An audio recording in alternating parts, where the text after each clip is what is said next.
Alors, ceinture orange, domaine 2, objectif 2. Donc, découvrir les propriétés de conservation lors d'un agrandissement ou d'une réduction. Alors, je vais corriger l'exo 1. J'avais oublié la petite étoile, en fait, sur le document que je vous ai laissé sur le savoir pédagogique. C'est pas grave, hein, c'est lui que j'avais l'intention de corriger. Alors, on nous parle de ABCD, qui est un trapèze rectangle. Alors, tout de suite, moi, j'ai une sorte de manie.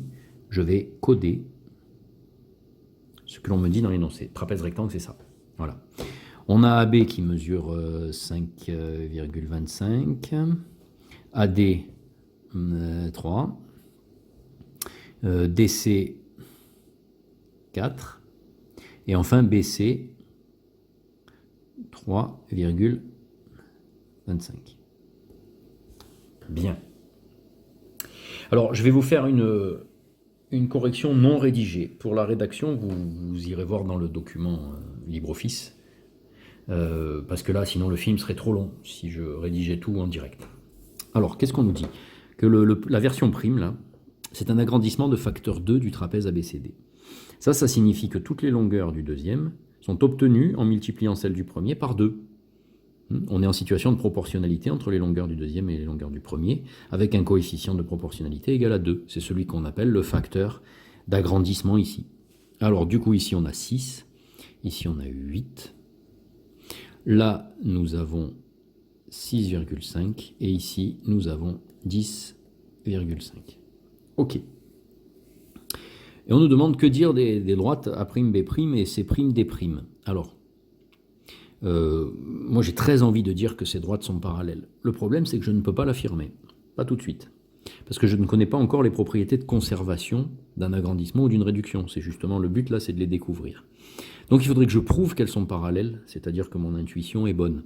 C'est-à-dire qu'en fait, un trapèze rectangle s'est transformé en un trapèze rectangle. Ah, mais non seulement ces droites seraient parallèles, mais ici, il y aurait des angles droits. Ok.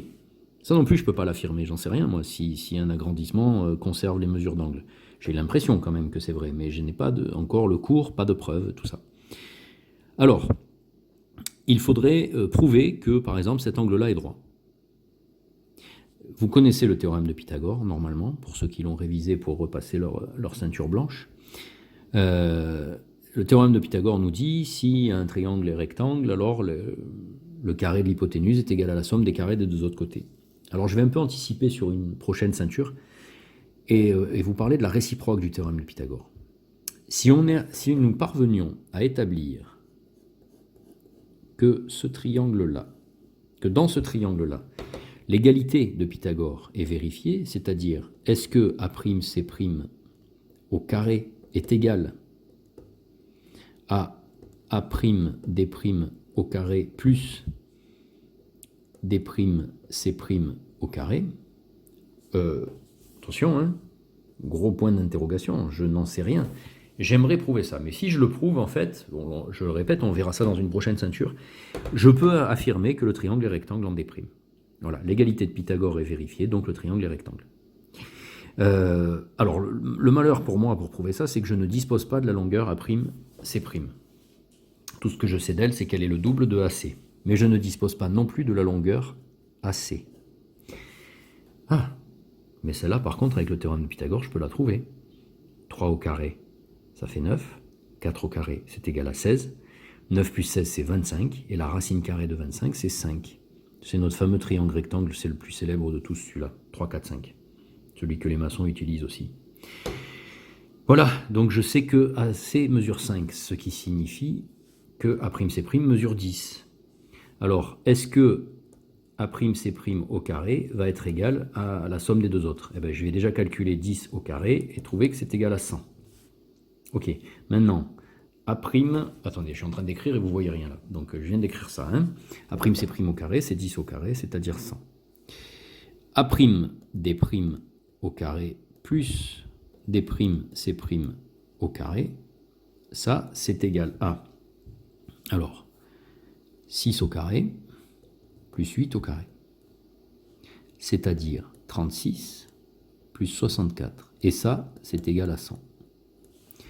Donc, puisque l'égalité de Pythagore est vérifiée dans ce triangle A'D', C', ça nous indique que ce triangle est bel et bien rectangle en D'. En travaillant dans le triangle A'D', B', on pourrait montrer la même chose, en fait. On pourrait montrer que cet angle-là, lui aussi, est droit. Alors ça nous dirige, ça, vers une première propriété de conservation. Il semblerait que les angles droits soient conservés. Mais en vérité, les angles en général, les mesures d'angle en général sont conservées dans un agrandissement ou dans une réduction. Voilà. Et maintenant, je me retrouve avec deux droites, là, A'B' et C'D', qui sont toutes les deux perpendiculaires à celle-là, là, A'D'. Donc elles sont parallèles entre elles. Célèbre propriété vue en 6e. Voilà. Donc j'ai montré ce que je voulais. Ces droites-là, que peut-on dire? Elles sont parallèles, mais je l'ai prouvé. Je ne me suis pas contenté de l'affirmer. D'accord? Et donc il semblerait qu'il y ait une autre propriété de conservation dans un agrandissement ou une réduction, c'est le parallélisme. Voilà. Allez, ciao ciao.